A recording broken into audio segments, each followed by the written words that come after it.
Welcome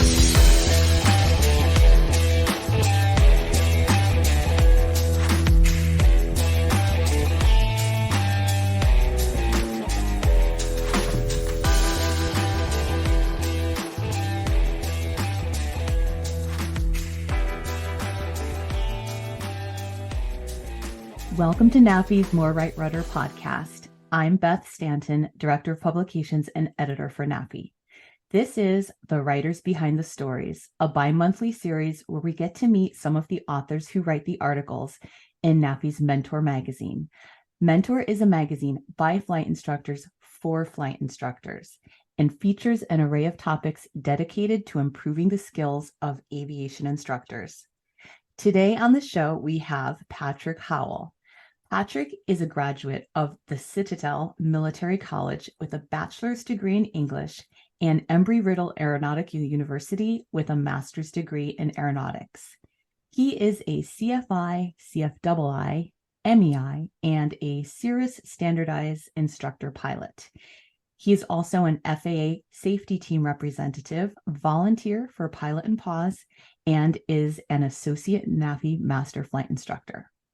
Patrick is a lieutenant colonel in the United States Air Force with a 15-year active duty career.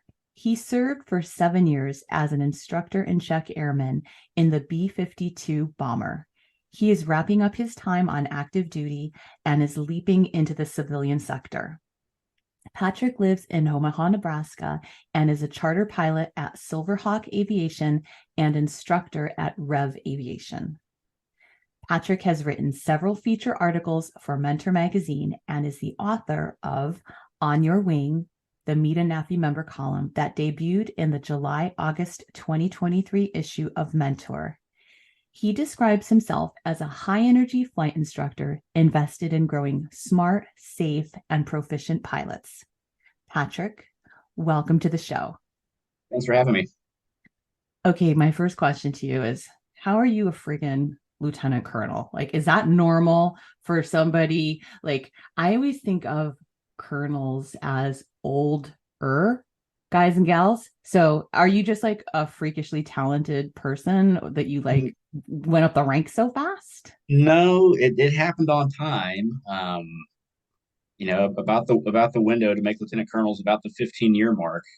But I remember being a brand new lieutenant and seeing, you promote from major to lieutenant colonel. And I remember seeing majors that I walked into my squadron and thought, holy crap, those guys are ancient.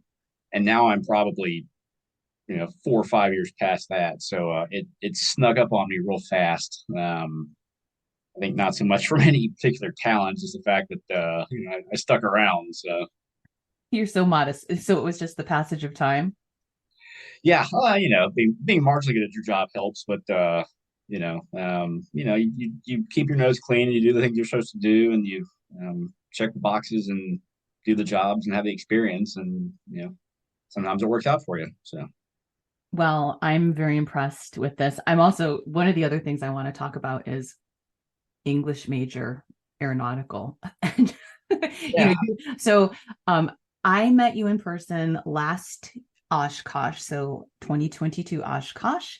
At that point, you had already written one article for Mentor magazine, which we're going to talk about. But you came up to me and said, I have a degree in English, and I'm also like in the B-52 bomber. And I'm like, hang on a second, how does that all jive? So tell us a little bit about like how you transitioned from why did you start with English, and then you went on to get your master's degree in aeronautics? Yeah. So the English major was kind of at the time, it was kind of a sad story.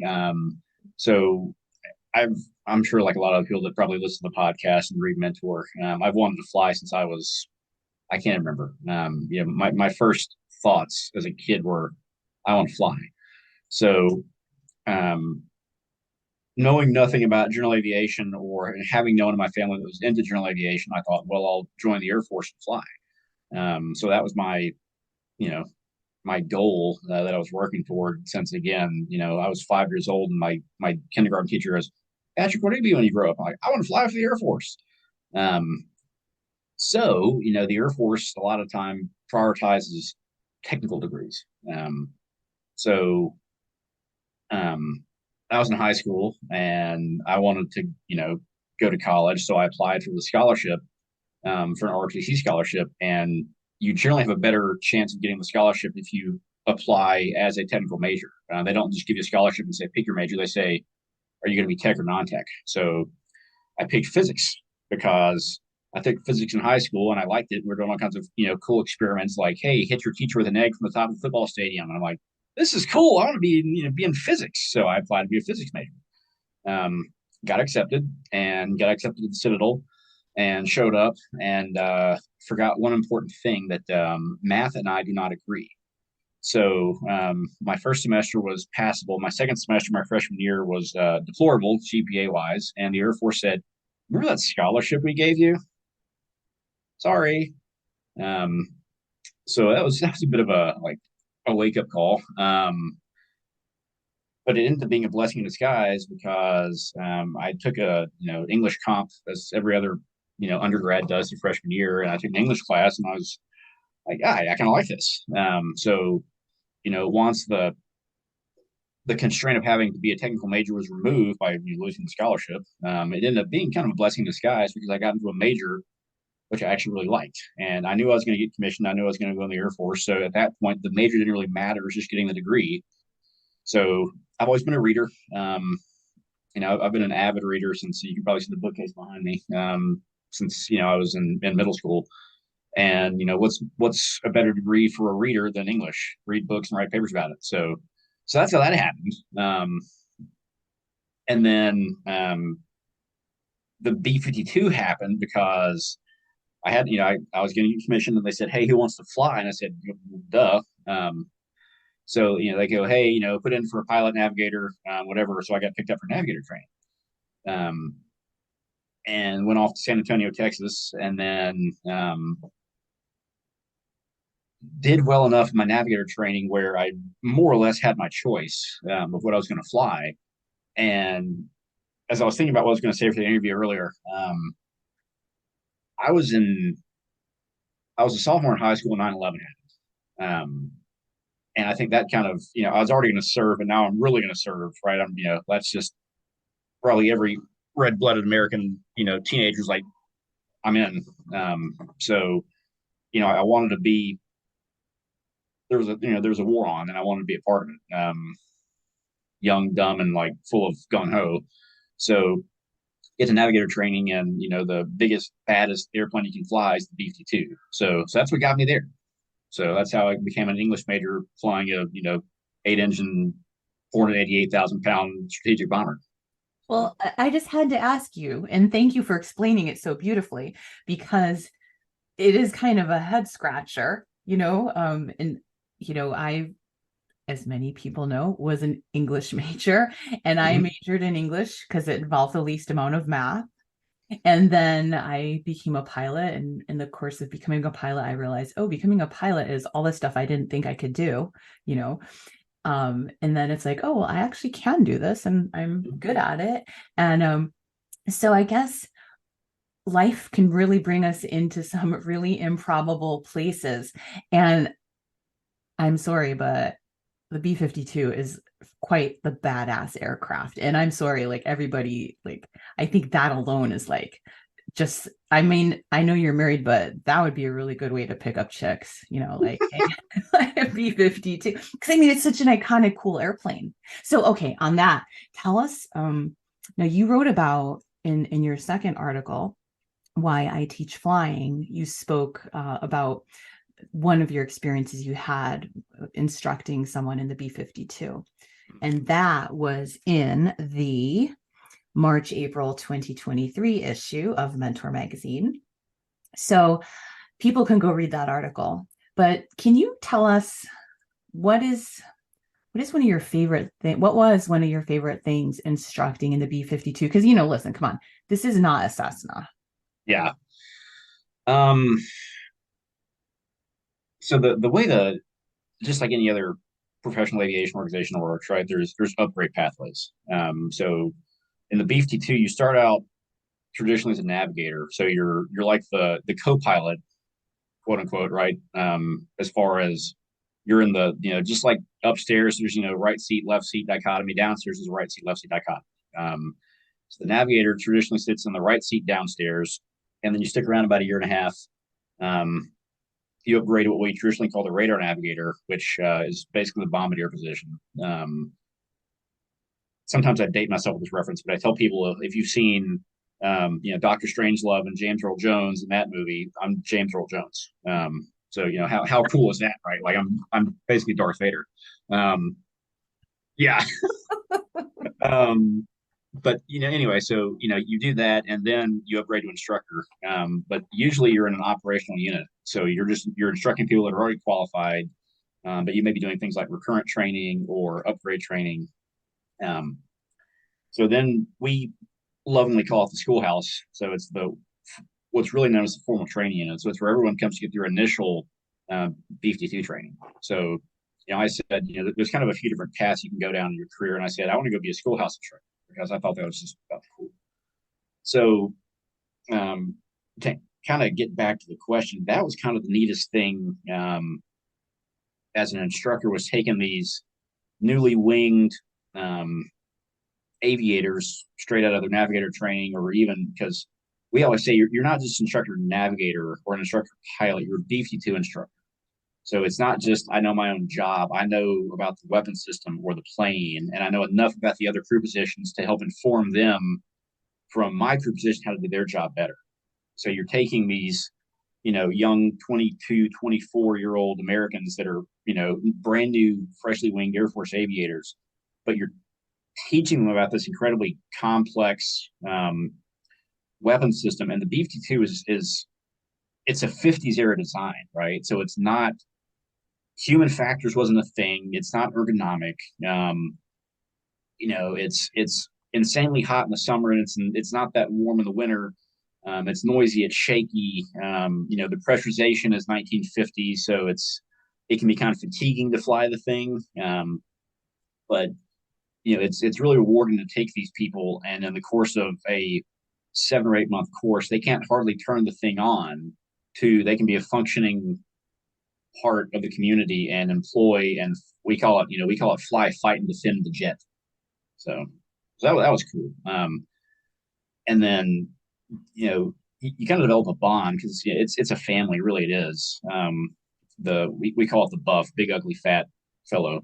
But you're not only teaching the people how to operate the system, you bring them into your buff family. So a lot of the youngins I trained, I ended up deploying with later. So I got to see them basically from the word go in the B-52 all the way to taking this plane to an actual deployment, and using the plane like it was designed to do. So, and that was Josh that I wrote the article about, and a lot of others that were just like him. And that was incredibly fulfilling to take, I call them my kids, even though they're probably, 4 years younger, take my FU kids, and they're from, in the door day one all the way to real world operations. So, well, that just sounds like you said in your article that you wrote, such a rewarding job to pass along that knowledge. And actually, in the September-October issue of Mentor magazine, there's a theme in that article, and I wrote an editor's piece called "Passing the Generational Torch," and it's about, as flight instructors, we are passing our knowledge onto the next generation, which, I said flight instructors create the next generation of pilots, which sounds like an idiotically obvious thing, but it's not just teaching skills. It's you're passing forward a legacy that stretches back, more than 100 years. So it's must be quite an honor to be able to do this, and it must just be like, wow, this is my job. I get to do this. Mm-hmm.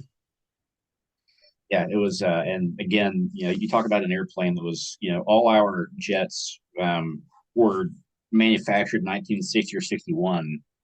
So, I always get the trivia question wrong. The Wright brothers' first flight was 1901. So you're talking about an airplane that spanned, literally half the history of manned flight.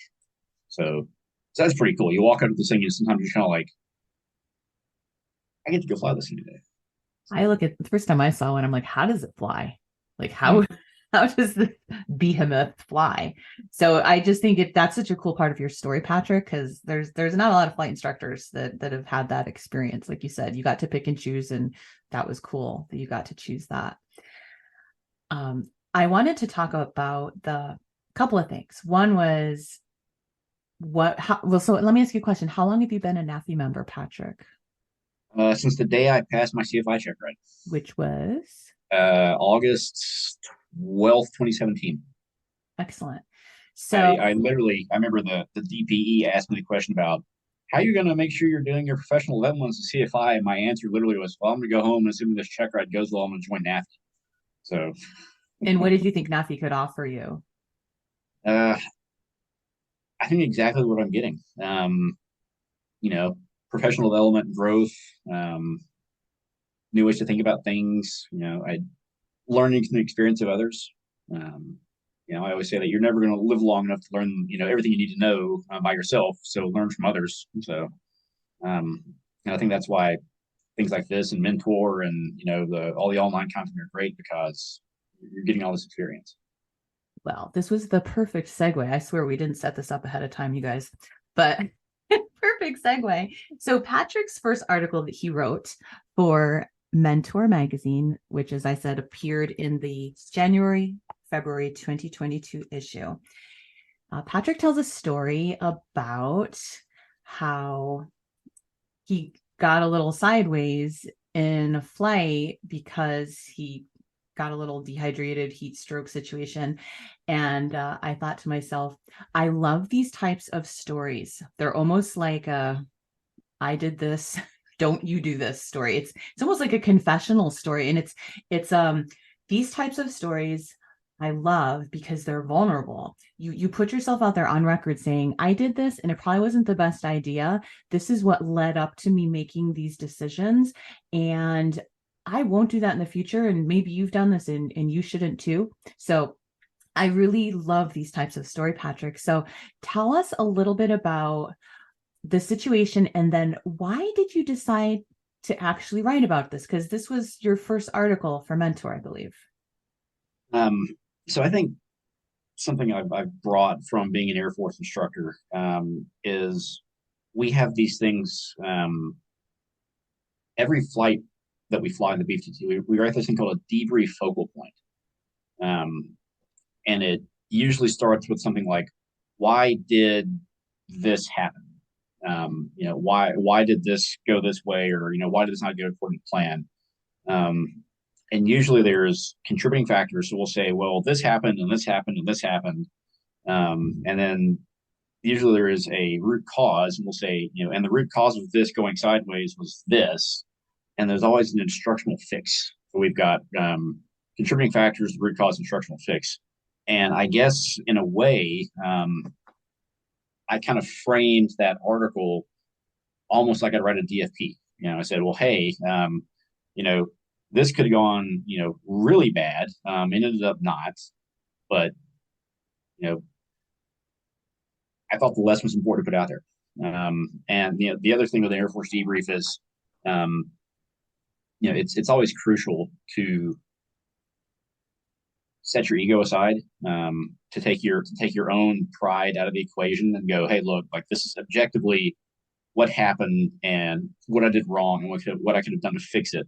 So when I wrote that article, there was an aspect of, oh man, I really could have porked this up. But it was kind of like, you know what, I'm gonna set my ego aside. I'm gonna write this article, and go from there, so other people can learn because I can see that happening with a lot of people, and I would almost bet that's probably happening more than we think, but maybe not being acknowledged.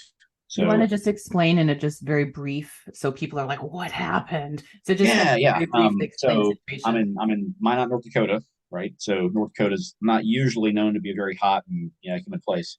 Um, that was my second lesson of the day. So it's not like I've done like 5, 6 lessons in a row. Second lesson, it was 80 degrees. I jumped out of a Warrior right into a 150.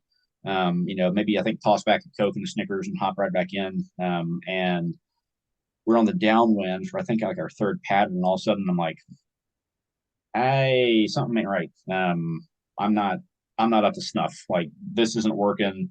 Um, just feeling, substandard. And I look at my student and I go, hey, we need to put this thing down. Like we're done. Luckily, we're already in the pattern, already in the downwind, and I can't remember. He was either like right pre-solo or I think maybe even post-solo and working on short and soft landings. But I remember rolling down the taxiway and I'm like, I'm on the verge of like opening the window and barfing here, just from feeling so poorly. And we get inside, and I couldn't hardly concentrate on filling out the logbook. And I basically said, "Good job today. Here you go. See you next time." And I'm sitting there, and I'm like, "Okay, what's going on?" And I kind of go into that same kind of critical self-assessment mode. I'm like, "Well, I had a cup of coffee this morning, and I think I had a Coke after the flight. Um, didn't really drink anything. Jumped right from one flight to another, and kind of set myself up to get dehydrated and have heat exhaustion." So, Well, I'm so glad that, I mean, like I said, when I think there's an element of, especially with pilots, they want to appear like invincible and I know what I'm doing and I'm super pilot. And I really commend you and people and other people who are like, hey, this is what I did. And, I could have done something differently, because to your point, you are not the only person who has done this or is doing it as we're talking right now. yeah. So I think shining a light on these situations is so important. And I love the fact that it was your military process that sort of made you think this through and want you to write this article. So another good segue, Patrick, thank you for like handing these to me. I'm interested in now you're a flight instructor, you're segueing from the military to the civilian sector. Do you notice any differences? Because I mean, a lot of our NAFI members, I mean, most are flight instructors, but I would imagine most of them aren't military flight instructors. So tell me a little bit about, do you see a difference in the type of training either the instructors received to become instructors, and also how you as a military instructor teach your students? Um, I think as far as how I teach, we always said that any Air Force training is like trying to teach somebody to hit a hole in one in golf and you get 10 swings.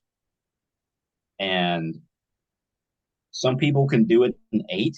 Some people, if you gave them 13, maybe they'll do it in 13. But, the way Air Force and really all military flight training works is you didn't get it in 10, sorry. You're out, next person. So that was something that I kind of realized pretty early on was, not there's not always one, it doesn't have to be one way. It can, you can train somebody different ways, different takes. Some people learn at their own pace, and that's okay. The other thing I think, kind of maybe two sides of the same coin. In the Air Force, every flight is like, we got to go, we got to go, we got to go. So I think making the realization that not every flight has to go is there's value to that, right? But I think on the other thing, we have this kind of sacred term, and it's not an Air Force thing. It's really all American aviation flying, and we call it knock it off. So if something bad happens or we're uncomfortable, if you say the phrase, "Hey, knock it off," that's like a trigger, right? And it's everybody goes right, and it's like everything stops right now. There's no more discussion. It's hey, like it's almost like if somebody says go around in the airplane, right? If we say knock it off, like we're done. So I think having the realization that like sometimes it's okay to call knock it off. Like we don't have to log this this flight. We don't have to go flying because it's okay. Like I'm not constrained by these parameters. I have to get the 10 swings. It's like, you know what, we're gonna come back another day. We need to do some ground anyway. We got to talk about weight and balance for airspace, and that's fine. Um, I do think one of the valuable things is having experience in lots of different places. The place I teach right now, we're associated with University of Nebraska Omaha, and they've got a 141 program. And a lot of our instructors are really sharp, and they're super motivated. And but this goes for a lot of the different places. Is that you kind of grow up, you kind of do what you know, like when you grew up. So in flight training right now, it's a lot of like, well, this is how we've always done it because this is how my instructor taught me to do it. But he's 6 months ahead of me at UNO, so there's just kind of, well, that's how we do it. Well, then you ask him, well, why? Well, that's how I was taught. Okay, but why? Well, that's how my instructor taught me. Okay, who taught your instructor? Well, another guy from X university. Well, who taught him? So, and maybe this isn't a strictly speaking military thing. This could be a corporate pilot, an airline pilot. But I think there's value in having people that are outside, just the flight training environment to be able to kind of come in and go, hey, think about doing it this way. Because when I was in the Air Force, when I was at, X airline, we did it this way and it worked. So did I answer the question? Yes. And it's just another example of passing along that generational torch. And it can come from a different family. You know what I mean? It just so again, we're talking about like family lineage, like we always did it this way. I don't want to say it has a sense of inbreeding about it, but it kind of does a little bit. So how about you bring in some fresh DNA from another perspective? Mm-hmm. How do you like that analogy? See, there you go. This is what makes us such great writers, right? I'm just a crazy cousin is what I am. Bring the crazy cousin in. He's gonna mix it up. Right. Well, another thing, Patrick, is so another article that you wrote was about using simulators in flight training, and that was called Simulator Convert, and that was in the December 2022 issue. And in this article, you talk about the value of using simulators. You talked mainly about for instrument training, but also in primary training. So with that part of it, so you are a younger pilot and you are a younger CFI. I know you think you're an old man now, but you do have a 3 in the front of your age, I believe. So, yeah. At least another few years. So tell me a little bit about, now obviously you have, we all have a unique perspective on things, and you come at it from a military perspective. You also come at it from a younger person's perspective. And from a technology standpoint, you're a digital native, right? You grew up with all of this stuff as opposed to pilots who are maybe in their 50s, 60s, 70s. So tell me a little bit about how does that inform, do you feel that that informs your instruction, your openness to using technology, your familiarity or comfort with technology? This is a big question. And then also, when you teach students of differing ages, how does that interface? So I think part of it's just the trend that aviation is going down. Everything is going digital. Like we're not training. At least I'm not. I'm sure there's some people out there that may be, but I think by and large, everybody's training with ForeFlight or some kind of an EFB. So I think I'm comfortable with it, but I think it's kind of up to me to keep everybody up with the trend. It's like if someone wants to do it the old school way and paper approach plates and paper en route charts, like that's fine, it works.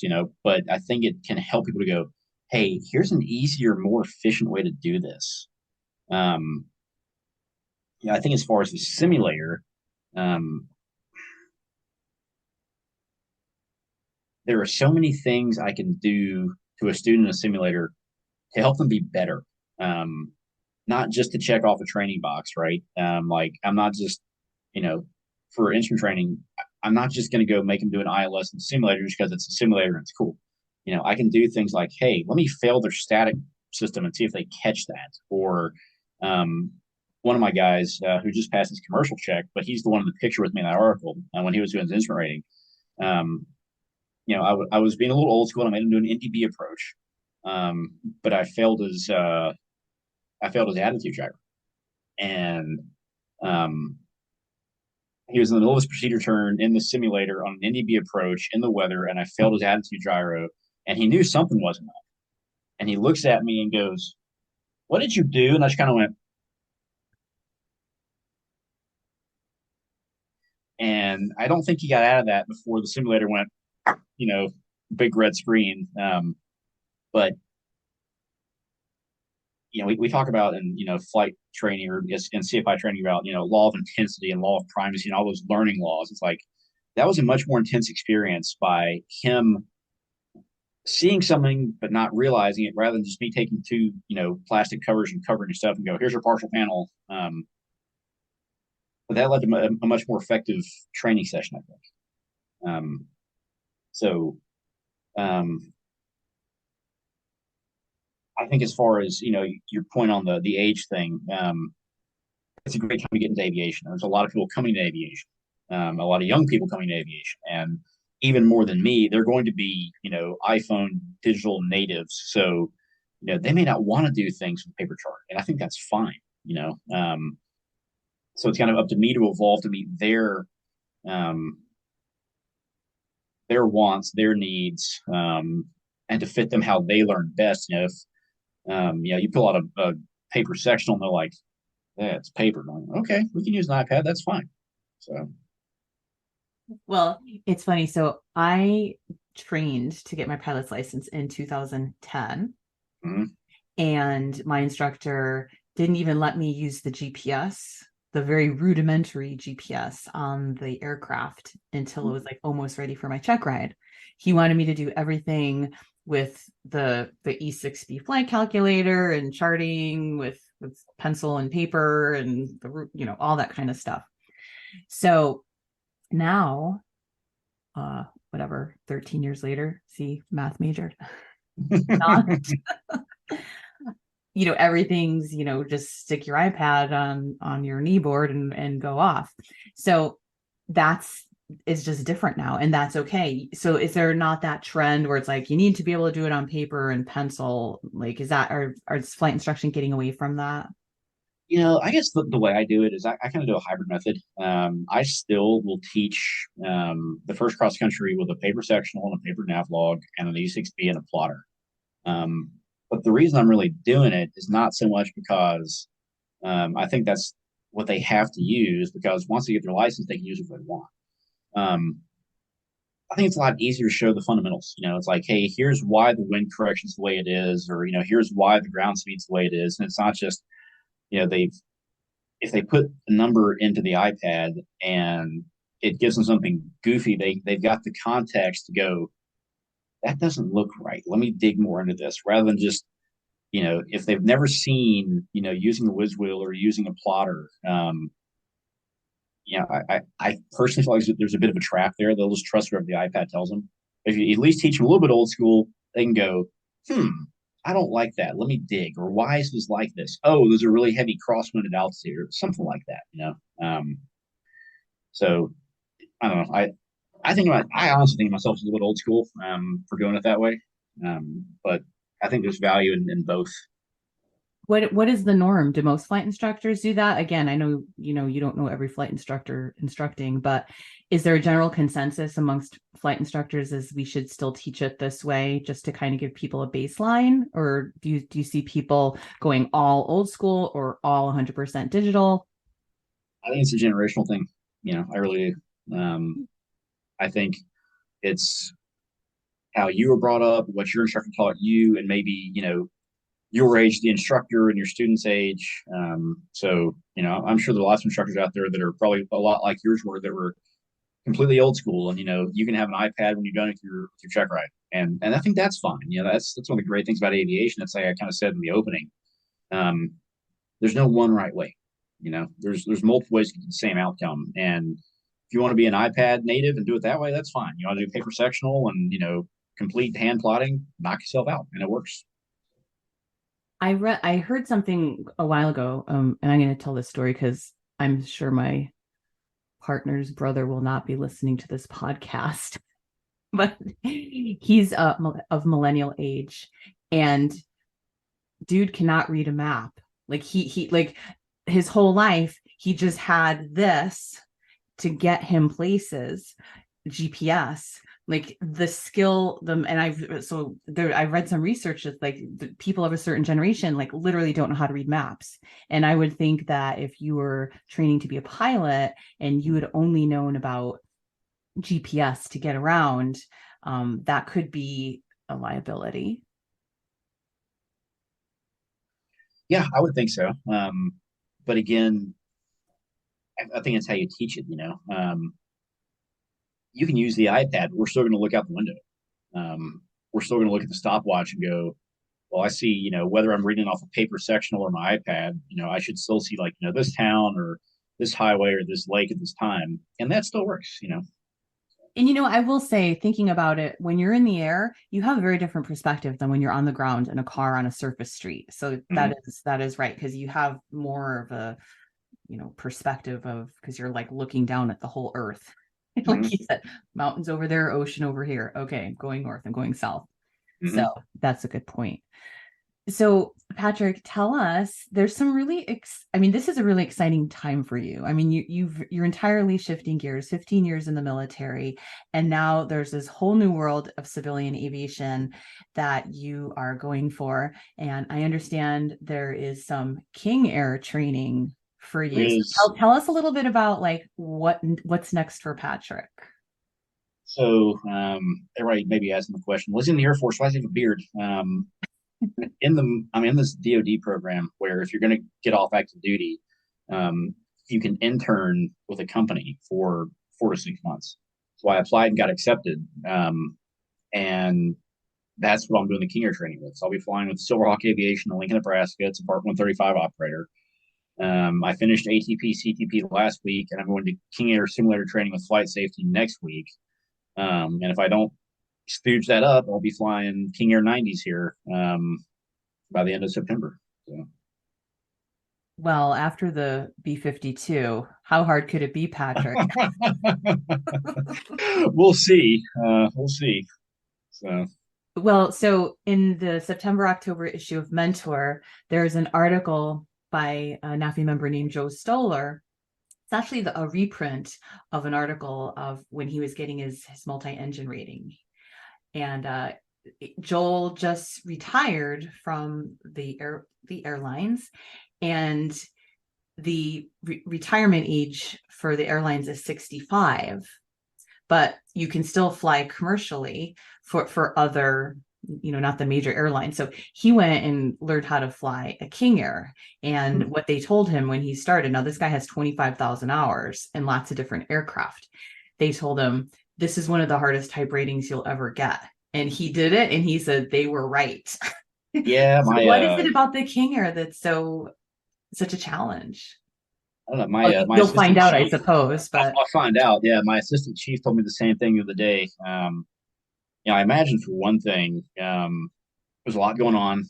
I think the simulator, the avionics are stock. So there's an aspect of dealing with stock avionics, not some of the newer fancier stuff. And I think the multitasking is what will get people what I'm told. So. now, is it different than just a different multi-engine aircraft? It's more to it, probably.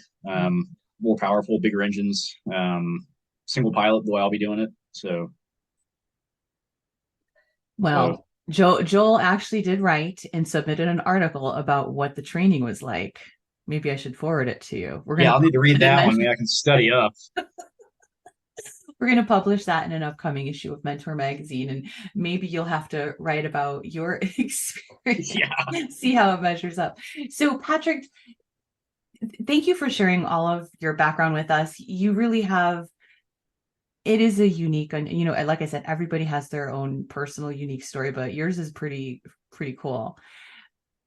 Share with us why you decided to start writing for Mentor Magazine, and also when somebody in NAFI people were like, oh, we should do a meet a member column. And you were the first person I thought of. And then I pinged you and you immediately were just like, yes, I'll do that, which thank you. I appreciate that very much. So tell us about your eagerness to share the 3 articles that you wrote, and then also to want to take on this column. What was your impulse for wanting to do that? I guess I want to get my money's worth out of this English degree on my wall over here. No, it's, I genuinely love, I don't say it, instructing, teaching people how to fly. It's, why I wrote that article. And it was another way to give back to the community, because aviation has given me so much and, meant so much that, and then being a flight instructor has been so rewarding that it was one more to give back. So that was kind of the impetus. And, once I wrote the first one, it was almost like, okay, I'm hooked. I kind of, in a way, kind of got jazzed about seeing myself get published. So it's like, all right, I want to see that again. And then the column, it just seemed interesting. It was something new and something different, and again, another way to kind of give back to the organization. And when you called and said, hey, you want to write this column, and it wasn't even a half a heartbeat. Yeah. So what would you tell some of our listeners right now who, they've been NAFI members, they've been flight instructors, everybody has their stories, and then they're like, oh yeah, there's that time blank. But what would you tell them? But they haven't done it. They haven't reached out. They haven't said, here, Beth, here's an article, or would you like me? I want to write. What would you tell people who have an inkling that they might want to do this, but they're pausing on it? Don't be afraid. Do it. Everyone's got a story. I feel like some people think that, well, that's not really worth it. What do I really know? It's like, no, everybody's got something. Everybody's got a story. Everybody can contribute. And there's value in any of it. So if anybody's holding back, stop, go do it. And I always tell people that, people might have the idea that they're not a writer, but I just say writing is just a version of storytelling, and we're all storytellers. It's like hanger flying, only in written form, these articles that we talk about. And there is a grand tradition in aviation of the next generation learning from the stories of the generation before them. So that's what I think is so valuable about Mentor Magazine and the authors that contribute to Mentor Magazine. So thank you so much, Patrick. And thank you for taking the time to chat with us. And we are really excited to see what's coming next on the pike for you. Thanks. Well, thank you for joining us for the writers behind the series on NAFI's More Right Rudder podcast. Join us next time in 2 months, and be sure to like and subscribe, and we'll see you next time on the More Right Rudder podcast.